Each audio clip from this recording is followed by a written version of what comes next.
Hey everyone, today we are here at Conference X and we have, everyone knows, one of the very popular personality into the Web3 space. All the Indian, all the Web3 community knows him by face. So I am here with Mr. Ajeet Khurana.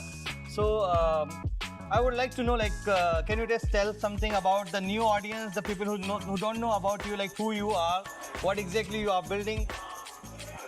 So, he began by saying that I'm popular.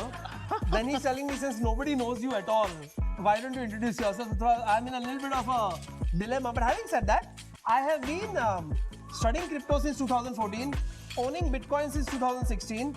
In 2018, all the way up to 2020, I was CEO of ZepPay, which at that point was India's largest cryptocurrency exchange.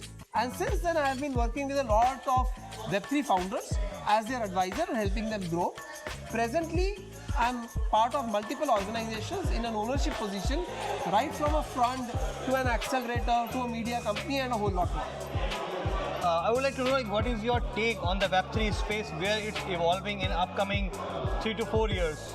So, for those of you who are watching this and don't know the context, we are presently in April of 2025, because you may watch it much later when what I am saying may no longer be the truth. Sure. I think that April 2025 and let's say March and the present time that we are in is a very honest period for Web3.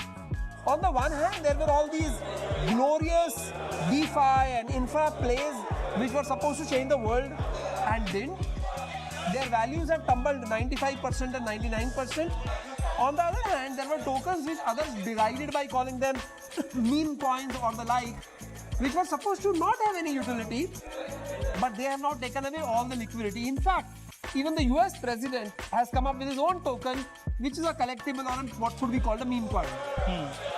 So these are the two very distinct evolutions of Web3. On the one hand, I think Web3, DeFi, a whole host of other things around the infrastructure play are all alive and well, but will never be valued as highly. The Web3 premium has not gone away, but has largely gone away. And on the other hand, what we find is that the narrative-driven stories, which are pure speculation, have got more mainstream, and the value of centralized exchanges, though very high, is not as high as it used to be. Got it. So another question is I personally learn a lot from you. I watch your YouTube videos, I watch your podcasts and the series as well. So I would just like to know, what is your biggest learning into the Web3 space since 2014 to till date? What is your biggest learning in the Web3? The biggest learning that I have in Web3, as in previous technologies, whether e-commerce, social media, mobile internet, gaming, etc., is that ultimately the user or the community is the only thing that matters.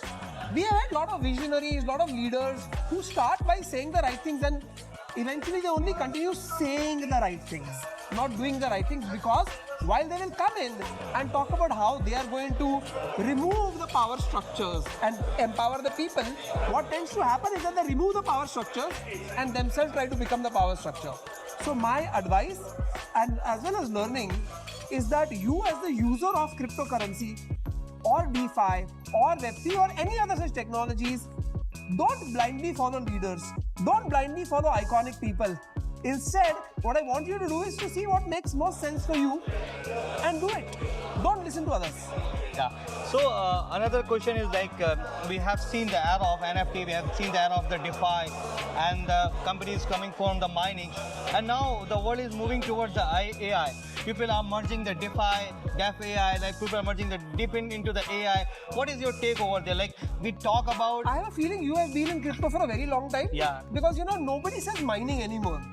Anybody who has been there in, let's say, at least 2018 and minus, maybe 17, 16, going all the way up to 12, only they talk about mining. Mining people have forgotten. But having said that, see, here's the thing. When you go to Silicon Valley, you are in San Francisco and you talk to the AI crowd and say you come from Web3 or crypto, DeFi, they don't want to talk to you. The AI people are not taking Web3 seriously, but the Web3 people are taking AI seriously. So for that, you don't go to San Francisco, you go to New York City. Because New York still has a pretty strong crypto culture. What I'm getting to is the fact, we started our industry by not being taken seriously. Like people call us DJs. We are happy being called DJs. People said we buy monkey pictures in the form of bored ape, etc. The unfortunate thing is that we are still not, despite being now a multi-trillion-dollar industry, at least by market cap, we have still not gotten ourselves to be taken seriously. And that I found is unfortunate. AI, which has by the way been around for much longer, though it has become the hot favorite only much more recently, has focused on creating use cases and not just talk about utility. So I think that yes, you are right, that if we can combine some decentralization of data sourcing, data storing, data access and ownership in the AI paradigm which is so data driven, I think that it will be like double the value. Amazing. One last question, like what advice would you like to give to the newbies who are eager to looking to learn the blockchain, coming into the crypto, learn to moving towards the AI? So there is no silver bullet. What I mean is, whether you're a developer, whether you're an investor, or for that matter a founder, there sometimes is a wrong belief that, you know, when I go to crypto, magic will happen. Well, magic sometimes happens. Magic has happened in the past. But in reality, there is no substitute to adding value to your viewers, readers, users, people who adopt you. Please focus only on that. If you are an investor, please differentiate between investing in an asset which you expect to create increasing value, let's call it a utility token, and on the other hand a speculative asset, which I'm not discouraging you from doing, but then be sure that you get out much faster. These are some of the thoughts that I have. Amazing. Perfect. Thank you so much. Thank Thanks you for very your much. time.